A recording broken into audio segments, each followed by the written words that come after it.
So hello guys, welcome back to my channel Eco Tutor. Here we will read English newspaper with Hindi explanations. So let's get started. Here the title is Gig Workers Need Targeted Regulatory Framework NHRC.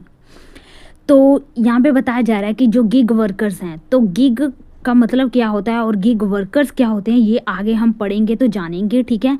तो जो gig workers हैं उनको ज़रूरत है, need means ज़रूरत है, targeted means एक लक्षित किया हुआ, निशाना साधा हुआ। रेगुलेटरी वर्ड जो है रेगुलेशन से आया है, मीन्स नियामत, ठीक है, नियमित कह सकते हैं। और फ्रेमवर्क की ज़रूरत, फ्रेमवर्क मीन्स ढांचा, ठीक है, तो उसकी ज़रूरत है, ऐसा NHRC जो है ऐसा कह रही है, ठीक है। तो इसको हम अच्छे से समझते हैं और इस जो ये हम पढ़ रहे हैं न्यूज़, इसमें आज 2-3 ना ईडियम हैं, बहुत ही इंटरेस्टिंग है आपके लिए और वर्ड भी इंटरेस्टिंग है। और लास्ट में जो हम एक्स्ट्रा हम टेंस कंटिन्यू कर रहे हैं उसको हम आगे कंटिन्यू करेंगे और उसमें हम कई सारे जो सेंटेंस हैं वो बनाएंगे। तो लास्ट तक बने रहिएगा, सच में आपके लिए ये जो वीडियो है बहुत ज़्यादा यूज़फुल होने वाली है। तो लेट गेट स्टार्ट नेक्स्ट। तो here is in the rapidly expanding gig economy of India. तो रैपिडली मीन्स इतनी तेज़ी से, जो इतनी तेज़ी से एक्सपेंडिंग मीन्स बढ़ रही है, विस्तार हो रहा है, इंक्रीज़ हो रहा है, ठीक है, किसमें, गिग इकोनॉमी में, भारत के गिग इकोनॉमी में इतना ज़्यादा जो विस्तार हो रहा है उसमें gig workers often endure gruelling shifts, ठीक है। तो जो गिग वर्कर्स हैं उनको ऑफन मीन्स अक्सर, यूजुअली, ठीक है, एंड्योर करना पड़ता है, एंड्योर मीन्स सहन करना पड़ता है। ग्रूलिंग का मतलब होता है, तो ग्रूलिंग का मतलब होता है एग्जॉस्टिंग मीन्स थका देने वाला, एग्जॉस्ट कर देने वाला, एकदम ही थका देने वाला जो शिफ्ट है उनका। और हॉरिबल बहुत ज़्यादा भयानक मीन्स बहुत ज़्यादा पीड़ादायक, ठीक है। और टायरिंग मीन्स वही थका देना, ठीक है। तो ग्रूलिंग शिफ्ट, टायरिंग शिफ्ट, ठीक है, उनको सहन करना पड़ता था। That can exceed 10 hours a day, जो दिन में कई बार जो है 10-10 घंटे उनको एक्सीड बढ़ जाते थे। एक्सीड मीन बढ़ना, ठीक है, इंक्रीज़ होना, तो इंक्रीज़ हो जाते थे। वाइल कंटेंडिंग विद लो जो उनको कंटेंडिंग का मतलब होता है कि फेस करना, तो उनको फेस करना पड़ता था, डील करना पड़ता था। क्या डील करना पड़ता था उनको? कंटेंडिंग मीन्स कॉप विद, ठीक है, एक फ्रेजल वर्ब है कॉप विद, ठीक है। तो फ्रेजल वर्ब में एक वर्ब होता है और एक प्रेपोजिशन होता है, उसे हम फ्रेजल वर्ब कहते हैं। तो कॉप विद करना पड़ता था या फिर फेस करना पड़ता था, हैंडल करना पड़ता था या आर्ग्यू करना पड़ता था, ठीक है। तो उनको क्या चीज़ फेस करनी पड़ती थी? इनकम, लो इनकम, उनकी इनकम जो है कम होती थी, उसका सामना करना पड़ता था। एंड अनप्रिडिक्टेबल मीन्स जिसको कोई प्रिडिक्ट ना कर सके। प्रिडिक्ट मीन्स जैसे कि आप अनुमान लगा सकते हो, लेकिन ये जो इनकम इतनी कई बार कम हो जाती थी जो क्या थी, अनप्रिडिक्ट, कोई इसका गेस भी नहीं कर पाता था। तो अनप्रिडिक्टेबल के लिए भी एक बहुत अच्छा सिनोनियम है, वो है कह सकते हो अनश्योर, ठीक है, या फिर कह सकते हो डाउटफुल, इसमें जो बी साइलेंट रहता है, ठीक है। And the pressure of meeting unrealistic performance targets, और उन पर हमेशा दबाव बना रहता था। प्रेशर मीन्स दबाव बना रहता था मीटिंग प्राप्त करने के लिए। क्या? अनरियलिस्टिक, जो रियल ना हो, सच वास्तव ना हो, उन चीज़ों को पूरा करने के लिए उन पर हमेशा जो है प्रेशर बना रहता था। पूरा यहाँ पे बताया जा रहा है कि जो गिग इकोनॉमी है भारत की, वो हमें लगातार जो है बढ़ रही है। उसमें जो गिग वर्कर हैं उनको अक्सर सहन करना पड़ता है कि उनको थका देने वाले शिफ्ट करने पड़ते हैं जिसमें वो 10-10 घंटे काम करते हैं, ठीक है। और उनको ये सहन करना पड़ता था कि चाहे वो 10 घंटे काम करें लेकिन उनकी इनकम क्या होती है, अनप्रिडिक्टेबल होती है और लो कम होती है, और उन पर हमेशा प्रेशर होता है कि वो अनरियलिस्टिक परफॉर्मेंस को उनको टारगेट करें, अनरियलिस्टिक परफॉर्मेंस टारगेट्स को फुलफिल करें, ठीक है। How ever things might change for the better for this work force. तो जो ये वर्कर्स हैं, ये जो गिग वर्कर्स हैं, इनके लिए जो चीज़ें हैं वो बेहतर की जा सकती हैं, बेटर किया जा सकता है, अच्छा किया जा सकता है। Which is estimated to be 65 lakh strong, ठीक है। जिनकी, विच मीन्स जिनकी जो ये वर्क फोर्स है ये कितना है, मीन्स ये कितने गिग वर्कर्स की गिनती कितनी बताई जा रही है कि लगभग ये कितने होंगे, 65 लाख के लगभग होंगे। एस्टिमेट का मतलब होता है अनुमान लगाना, अंदेशा लगाना, ठीक है। नेक्स्ट चलते हैं। तो यहाँ पर है next, at a recent session held by the national human rights commission, ठीक है। NHRC जो हमने ऊपर पढ़ा था उसका मतलब होता है नेशनल ह्यूमन राइट्स कमीशन, ठीक है। तो इनके द्वारा क्या रखा गया, हेल्ड बाय मतलब इनके द्वारा आयोजित किया गया एक सेशन हाल ही में, रीसेंट, अभी, ठीक है। Stakeholders from this sector, stakeholders means हितधारक।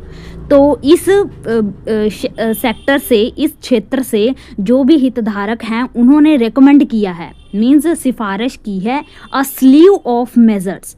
स्लीव ऑफ मेजर्स का मतलब होता है, ये एक ईडियम है, ठीक है गाइस। इसका मतलब होता है अ स्लीव ऑफ मेजर का मतलब होता है अ लार्ज नंबर या फिर अमाउंट, जैसे कि कोई लार्ज अमाउंट बतानी हो या फिर कोई नंबर बताना हो तो हम ये ईडियम का यूज़ करते हैं, स्लीव ऑफ मेजर्स। तो उन्होंने कई सारे जो उपाय हैं उन्होंने बताए हैं, इंक्लूडिंग, जिसमें शामिल है the need for targeted regulatory frameworks, जिसमें शामिल है नीड, ज़रूरत है टारगेटेड रेगुलेटरी फ्रेमवर्क्स की को बनाने की।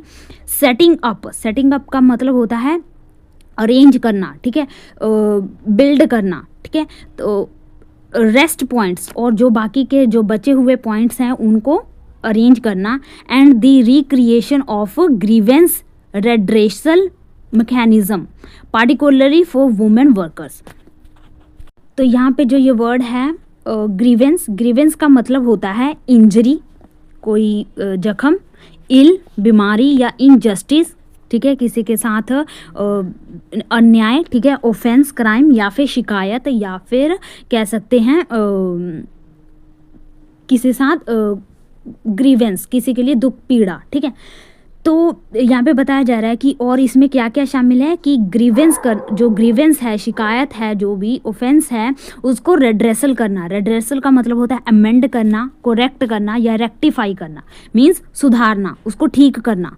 पार्टिकुलरली फॉर वुमेन वर्कर्स, तो जो भी वहाँ पे महिलाएं जो काम करती हैं खास तौर पर उनके लिए, ठीक है। तो यहाँ पे पूरा बताया जा रहा है कि जो NHRC जो हाल ही में जो ये एक सेशन रखा गया, किसके द्वारा, NHRC द्वारा, उसमें इस क्षेत्र के जो स्टेक होल्डर्स हैं उन्होंने सिफारिश की है कई सारे मेजर्स, कई सारे उपाय, जिसमें शामिल है कि ज़रूरत है टारगेट करना रेगुलेटरी फ्रेमवर्क्स को, और कई सारे पॉइंट्स को इसमें सेटअप करना, और रिक्रिएशन, और जो भी ऑफेंस हैं उसको सुधारना, खास तौर पर उन महिलाओं के लिए जो वहाँ पे काम करती हैं, ठीक है। नेक्स्ट है this recommendations which come amidst union labour minister Mansukh Mandaviya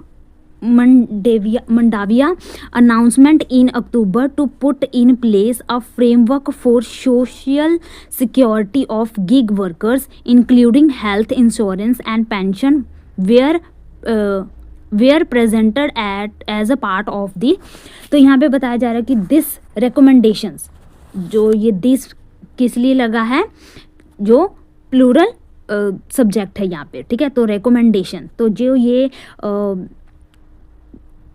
जो ये सिफारिशें हैं विच, जिसमें कब आई, अमिड्स मीन्स विचकार, बीच में, union labour minister Mukesh Mandaviya के द्वारा जो अक्टूबर में अनाउंसमेंट की गई, अक्टूबर के बीच में जो अनाउंसमेंट की गई उसमें, जिसमें उन्होंने क्या किया, इस फ्रेमवर्क को के बारे में डिस्कस किया, किस लिए, for social security of gig workers के लिए जो सामाजिक सुरक्षा है उसके लिए उन्होंने ये बात कही कि इंक्लूडिंग, जिसमें ये सोशल सिक्योरिटी में क्या क्या शामिल है, हेल्थ इंश्योरेंस, ठीक है, और पेंशन देना, और were presented as a part of, इसको प्रेजेंट किया गया, प्रस्तुत किया गया एज अ पार्ट ऑफ, किसके रूप में, meet addressing the challenges faced by gig workers.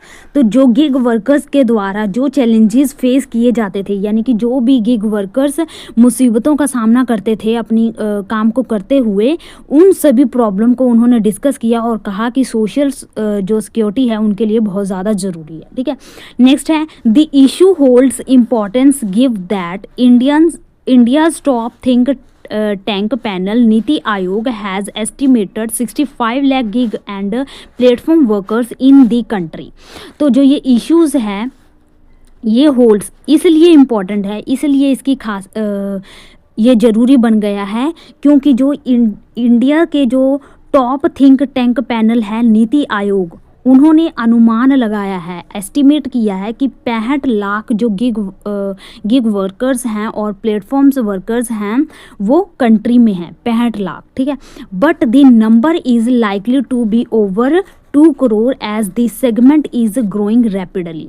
But ये जो रकम है, ये जो नंबर है, ये बढ़ सकता है, 2 करोड़ तक भी पहुंच सकता है, पहुंच जाएगा। क्यों? क्योंकि जो ग्रोइंग सेगमेंट की जो ये नंबर है ये लगातार, रैपिडली मीन्स बहुत ही जल्दी ये क्या कर रहा है, बढ़ रहा है, ग्रो कर रहा है, इसलिए इसकी संभावना है कि ये 2 करोड़ तक भी पहुंच जाएगा। ठीक है, नेक्स्ट चलते हैं। Next is gig workers also known as independent contractors. तो यहाँ पे अब हम जानेंगे कि गिग वर्कर्स आखिर है कौन। ठीक है, तो जो गिग वर्कर्स हैं उनको जाना जाता है ऑल्सो नॉन एज, किस रूप में जाना जाता है, इंडिपेंडेंट कॉन्ट्रैक्टर्स। तो जो स्वतंत्र ठेकेदार होते हैं उनके रूप में भी जाना जाता है। Are individuals who undertake temporary और शॉर्ट टर्म वर्क असाइनमेंट्स। जो क्या, वह व्यक्ति जो क्या करते हैं, अंडरटेक करते हैं, लेते हैं, टेम्पररी मीन्स थोड़े समय के लिए, शॉर्ट टर्म के लिए, जो परमानेंट ना हो। ठीक है, ऐसे असाइनमेंट को अपने हाथ में लेते हैं करने के लिए।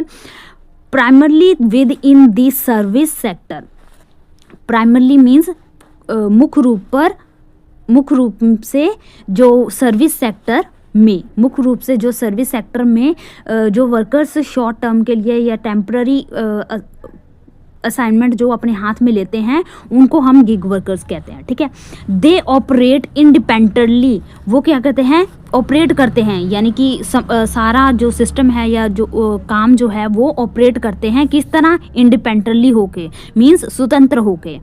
Are not regarded as employees, और रिगार्डेड मीन्स उनको ऐसा नहीं समझा जाता है कि वो क्या हैं, एम्प्लॉयज़ हैं ऑफ द ऑर्गेनाइजेशन, वो ऑर्गेनाइजेशन की, संस्था के जो वो एम्प्लॉय या कर्मचारी नहीं समझे जाते हैं। Hence they do, hence means इसलिए, they do not typically have access to common employees benefits that full-time staff members receive। typically का मतलब होता है यूजुअली, आमतौर पर, हिंदी में कहेंगे आमतौर पर, या फिर नॉर्मली, कॉमनली। ठीक है, हैव एक्सेस नॉट, वो एक्सेस नहीं कर पाते हैं कॉमन एम्प्लॉयज़ बेनिफिट्स, यानी कि जो आम एम्प्लॉय को जो भी बेनिफिट्स मिलते हैं उन तक वो नहीं पहुंच पाते हैं। फुल टाइम स्टाफ मेंबर, जो फुल टाइम स्टाफ मेंबर हैं वहाँ के, उनको मिलने वाले जो कॉमन एम्प्लॉय बेनिफिट्स हैं वहाँ तक जो ये गिग वर्कर्स हैं वो नहीं पहुँच पाते हैं।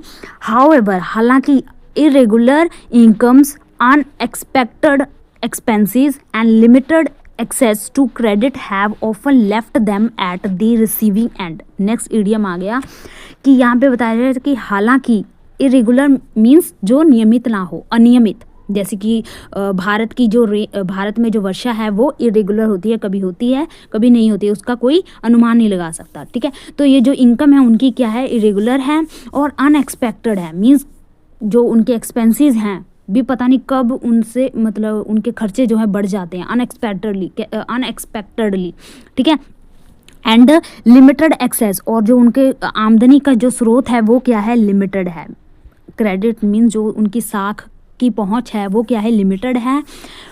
ये जो बातें हैं उनको लेफ्ट देम, छोड़ देती हैं, कहाँ पे, at the receiving end, at the receiving end का मतलब होता है, ये एक इडियम है, एट द रिसीविंग एंड या फिर ऑन द रिसीविंग एंड, ये एक इडियम है। इसका मतलब होता है to experience something unpleasant and when you didn't do anything to deserve, यानी कि कुछ बहुत ही ज़्यादा अनप्लीजेंट जो आपको खुशी ना दे, ऐसा एक्सपीरियंस फील करना, या फिर जब खास तौर पर तब जब आपने उसको उसके जिम्मेदार आप नहीं होते हैं तब, ठीक है। तो ये गिग वर्कर्स जो हैं उनको ये सब चीज़ों का सामना करना पड़ता था, करना पड़ता है, ठीक है। Taking serious note of their precarious condition, तो टेकिंग करते हुए, उठाते हुए एक सीरियस नोट, ठीक है, their precarious condition, precarious means नाजुक, ठीक है, वीक, तो उनकी इस बहुत ही गंभीर परिस्थितियों को ध्यान में रखते हुए NHRC एक्टिंग चेयरपर्सन, जो एक्ट कर NHRC के जो चेयरपर्सन हैं विजया भारती सयानी said that there is a need for targeted efforts through regulatory frameworks to address gig workers challenges. तो जो भी गिग वर्कर्स चैलेंजेस को फेस करते हैं उसके लिए जो ये रेगुलेटरी फ्रेमवर्क्स है इसको तैयार करना बहुत ही ज़रूरी है, इंक्लूडिंग जो गिग वर्कर्स हैं उनकी चैलेंजेस में क्या क्या शामिल है, लॉन्ग वर्किंग आवर्स मीन लंबे लंबे समय तक यानी ज़्यादा समय तक काम करना, फाइनेंशियल स्ट्रेन, फाइनेंशियल मीन्स वित्तीय, और स्ट्रेन का मतलब होता है स्ट्रेस, तनाव, ठीक है, तो उसका उनको तनाव रहता था, स्ट्रेस रहता है, एंड फिजिकल एग्जॉस्टेशन, ठीक है। एग्जॉस्शन का मतलब होता है कि एक फिजिकल जो है उनको थका देने वाली चुनौती का सामना करना पड़ता है, ठीक है। तो ये सब चीज़ें जो हैं उनके समस्याओं में, चैलेंजेस में शामिल है। इसलिए जो NHRC है वो कह रही है कि वो टारगेट एफर्ट जो हैं उनके क्या हैं कि रेगुलेटरी फ्रेमवर्क्स को बनाया जाए इनके लिए, ठीक है। तो ये था गाइस न्यूज़, आई होप आपको ये अच्छे से समझ लग गया होगा और आज के वर्ड जो हैं आपको बहुत ही अच्छे लगे होंगे क्योंकि न्यू हैं आपके लिए, तो आप इनको थोड़ा प्रैक्टिस कर लेना, आपको ये याद हो जाएंगे। तो चलो नेक्स्ट जो हम टेंस कंटिन्यू करते हैं वो स्टार्ट करते हैं। अगर आप मेरे रेगुलर वीडियोस को देखते हो तो आपको पता होगा कि हम 2-3 दिनों से हम टेंस को कंटिन्यू कर रहे हैं, ठीक है। तो मैंने पिछले 2-3 वीडियो में बहुत ही अच्छे ढंग से उसको समझाया कि टेंस का जो हम पॉजिटिव सेंटेंस है किस तरह बनाते हैं, सिंपल इंडेफिनिट टेंस को, ठीक है, पॉजिटिव में। लेकिन आज हम क्या सीखेंगे कि नेगेटिव सेंटेंस जो हैं प्रेजेंट सिंपल में उसे हम कैसे बनाएं, ठीक है। तो जो पहले हमने पॉजिटिव वाले सेंटेंस किए थे कि मैं स्कूल जा रहा हूँ, मैं फुटबॉल खेल रहा हूँ, मैं खाना खा रहा हूँ, ठीक है। तो इसको हमने जो किए थे तो उसका हमें स्ट्रक्चर कैसे किया था, सब्जेक्ट प्लस वर्ब के साथ हम एस या ES लगाते थे अकॉर्डिंग टू सिंगुलर और प्लूरल को देखकर, ठीक है, और प्लस ऑब्जेक्ट होता था, ठीक है। लेकिन आज हम जो स्ट्रक्चर है वो क्या है, नेगेटिव बनाने का सेंटेंस। तो इसका स्ट्रक्चर क्या है, तो सबसे पहले क्या कर रहे हैं, हम सिंपल प्रेजेंट टेंस कर रहे हैं, ठीक है, सिंपल, ठीक है। तो उसी का हम नेगेटिव पार्ट कर रहे हैं, ठीक है, ये पॉजिटिव है, ये नेगेटिव पार्ट है, ठीक है। तो मैं आज ही आपको क्वेश्चन वाले भी करवा देती कि किस तरह इसी में क्वेश्चन हम पुट किए जाते हैं, लेकिन नेगेटिव वाली कई सारे सेंटेंस हो गए कि वीडियो ज़्यादा लंबी हो जाएगी, तो इसे हम नेक्स्ट वीडियो में कंटिन्यू करेंगे, ठीक है। तो नेगेटिव वाले कैसे बनाते हैं, इसका स्ट्रक्चर होता है कि सबसे पहले सब्जेक्ट आता है, ठीक है, तो इसमें नेगेटिव वाले हम नॉट लगाएंगे या फिर नो लगाते हैं, ठीक है। तो इसके लिए हम क्या लगाएंगे, हेल्पिंग वर्ब लगाएंगे। तो हेल्पिंग वर्ब इसमें कौन सी लगेगी, डू लगेगा या फिर डज लगेगा। जैसे कि हम वर्ब में एस और ES लगाते थे ना उसको सिंगुलर प्लूरल बनाने के लिए, वैसे ही हम इसको हेल्पिंग वर्ब को ही हम सिंगुलर प्लूरल बना देंगे। जब प्लूरल बनाएंगे तो हम डू लगाएंगे और सिंगुलर बनाना है तो हम डज लगाएंगे, ठीक है। और इसके साथ हम लगाएंगे not, does not, do not, ठीक है। प्लस फिर उसके बाद हम क्या लगाएंगे, मेन वर्ब, जो वर्ब की फर्स्ट फॉर्म होगी, इसमें हम वर्ब की फर्स्ट फॉर्म लगाएंगे, ठीक है, प्लस ऑब्जेक्ट, ठीक है। जैसे कि एक छोटा सा एग्जांपल देख लेते हैं हम यहाँ पे कि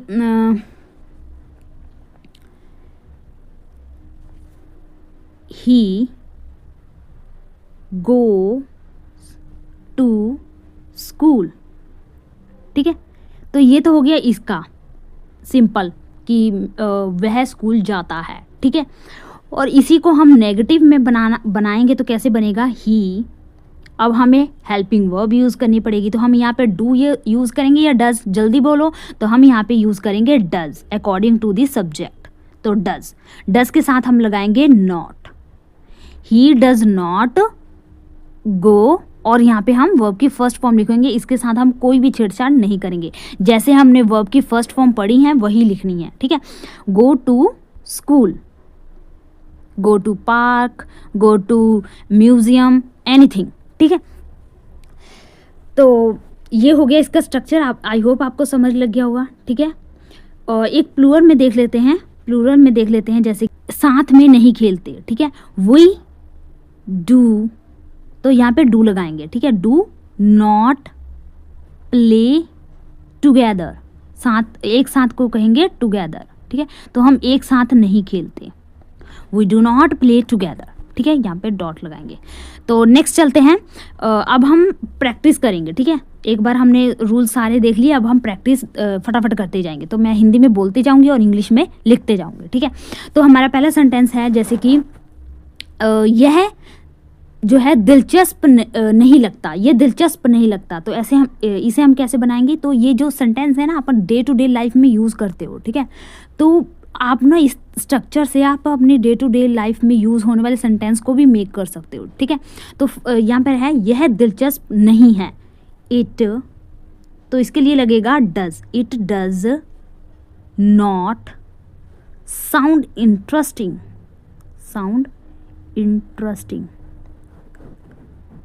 रेस्टिंग, ठीक है। जैसे कि हम कहते हैं ना कि ये अच्छा नहीं लग रहा है, ठीक है। It does not sound interesting, ठीक है।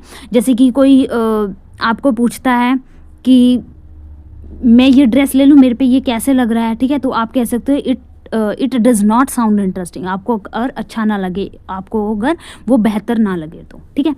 नेक्स्ट है कि हम समाचार नहीं देखते हैं, we do not watch the news, ठीक है। तो हम समाचार नहीं देखते हैं, ठीक है। हिंदी में क्या होता है कि हम जो क्रिया है वो लास्ट में लिखते हैं ना, तो लेकिन हिंदी में जो हम सेंटेंस मेक करते हैं तो क्रिया जो है हमारी मिडल में आ जाती है, ठीक है। तो we do not watch the news, हम समाचार नहीं देखते हैं, हम न्यूज़ नहीं देखते हैं, ठीक है। नेक्स्ट है जैसे कि वह अपना फ़ोन क्लास में इस्तेमाल नहीं करता है, ठीक है। तो इसे लिखेंगे दे, वह के लिए हम लगाएंगे ही, अगर लगाएंगे कि वह मतलब बहुत सारों की बात कर रहे हैं तो they, they do not use their, क्या नहीं यूज़ करते, फोन्स, कहाँ पे, इन दी क्लासरूम, ठीक है। तो वे कहाँ पे अपना फ़ोन यूज़ नहीं करते, क्लासरूम पे। दे do not use their phones in the classroom, ठीक है। मुझे अकेला खाना पसंद नहीं है, जैसे कि हम फैमिली में रहते हैं तो हम अक्सर कहते हैं ना कि मैं अकेले नहीं खाता हूँ, मुझे पसंद नहीं है अकेले खाना, ठीक है। तो हम लिखेंगे I do not like to eat alone, alone means अकेले, तो I do not like to eat alone, ठीक है। तो आपने देखा होगा कि कई बार ना इसको ऐसे लिखा होता है, डू ऐसे लिखा होता है ना कई बार इन चीज़ों को, और हाँ इसको ऐसे लिखा होता DOESNT, तो इसे हम कैसे बोलते हैं, इसके बोलते हैं डू नॉट, और इसे हम बोलेंगे डजेंट डू नॉट, ठीक है। तो यहाँ पे हम डू और नॉट को इकट्ठे कर देते हैं, ठीक है, डज और नॉट को इकट्ठे कर देते हैं, ठीक है। नेक्स्ट सेंटेंस देखते हैं। तो यहाँ पे मैंने एक सारी सेंटेंस लिख दी है, अब हम फटाफट इसको करते हैं। जैसे कि you do not check your email, तुम अपना ईमेल चेक नहीं करते हो, ठीक है। You do not check your email, he does not run every day, वह हर दिन नहीं दौड़ता है, he does not run every day, ठीक है। She doesn't buy new clothes often, वह अक्सर नए कपड़े नहीं खरीदती है, she doesn't buy new clothes often. It does not help with my homework, यह मेरे होमवर्क में मदद नहीं करता, ठीक है। It does not help with my homework, ठीक है। We do not enjoy the same movies, हम एक जैसी फिल्म देखना पसंद नहीं करते। वी डू नॉट लाइक कह सकते हो, ये इंजॉय नहीं करते, उसे हम इंजॉय नहीं कर पाते। तो we do not enjoy the, do not forget to say sorry. जैसे कि पेरेंट्स जो हैं कई बार कहते हैं ना कि जब भी कोई चीज़ देता है या फिर कोई भी आपकी मदद करता है तो आप थैंक यू करना मत भूलिए। तो आप कहेंगे कि जैसे कि आप करते ही हैं, शुक्रिया करते ही हैं, तो आप कहेंगे मम्मी को I do not forget to say sorry या फिर से थैंक यू, मैं उसे थैंक यू करना या फिर सॉरी कहना नहीं भूलता, ठीक है। तो नेक्स्ट क्या है, you do not answer the phone, तुम फ़ोन का जवाब नहीं देते हो। You do not answer the phone. She does not bring her lunch, तो वह अपना लंच मीन्स जो दोपहर का खाना है वो नहीं लेकर आती है। She does not bring her lunch, ठीक है गाइस। तो आज के लिए हम सेंटेंस इतना ही रखते हैं, थोड़े से आपके लिए होमवर्क दे देती हूँ, ठीक है। तो आपने जो है होमवर्क में क्या करना है कि 2-3 सेंटेंस देती हूँ जिसको आपने बनाने हैं, ठीक है। तो क्या है, पहला आप लिख लेना फटाफट, जो मैं बोल रही हूँ आप कॉपी पे लिख लेना, फिर आप उसको बनाने की कोशिश करना। वह हर रात अपनी कक्षा के लिए अध्ययन करता है, तो ये तो पॉजिटिव में हो गया, लेकिन इसको नेगेटिव में भी बनाना और पॉजिटिव में भी बनाना, ठीक है। नेक्स्ट है, मैं तनाव दूर करने के लिए योग का अभ्यास नहीं करता हूँ। योग मीन्स योगा, ठीक है। वह दोपहर में झपकी नहीं लेती है।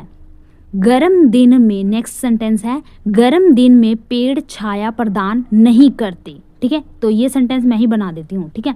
गर्म दिन में पेड़ छाया प्रदान नहीं करते, ठीक है। तो पेड़ के लिए हम क्या करेंगे, दी ट्रीज, सभी पेड़ों की बात की जा रही है तो दी ट्रीज, तो यहाँ पे प्लूरल है तो do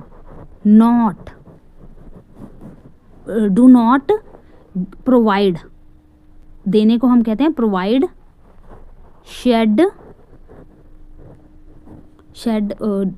the trees do not provide shade on a hot day, गर्म दिन में, हॉट डे में, ठीक है। तो बाकी जो 2 सेंटेंस है आपने बनाने की कोशिश करनी है, कमेंट बॉक्स में लिखना है, जिससे मुझे पता चलेगा कि आपको ये अच्छे से समझ लग गया। गाइस पहले तो हमने रीडिंग की, फिर वोकैब सीखे थोड़े से, ठीक है। तो अब हम थोड़े सेंटेंस बनाना सीखेंगे, फिर इससे ही क्या बनेंगे, पैराग्राफ्स बनेंगे, स्टोरीज बनेंगी, ठीक है।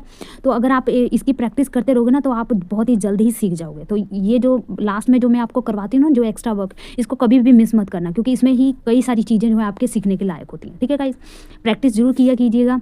तो आज के लिए हम इतना ही रखते हैं गाइस, वीडियो आज काफ़ी ज़्यादा लंबी हो गई है, तो प्लीज़ अपने दोस्तों के साथ शेयर जरूर किया कीजिएगा, क्योंकि ये बनाने में जो है मैं भी बहुत ज़्यादा एफर्ट करती हूँ। तो आपका जो सपोर्ट है मेरे लिए बहुत ज़रूरी है, यही मुझको मोटिवेट करता है। तो आज के लिए इतना ही रखते हैं गाइस, मिलते हैं नेक्स्ट वीडियो में। Thank you for watching.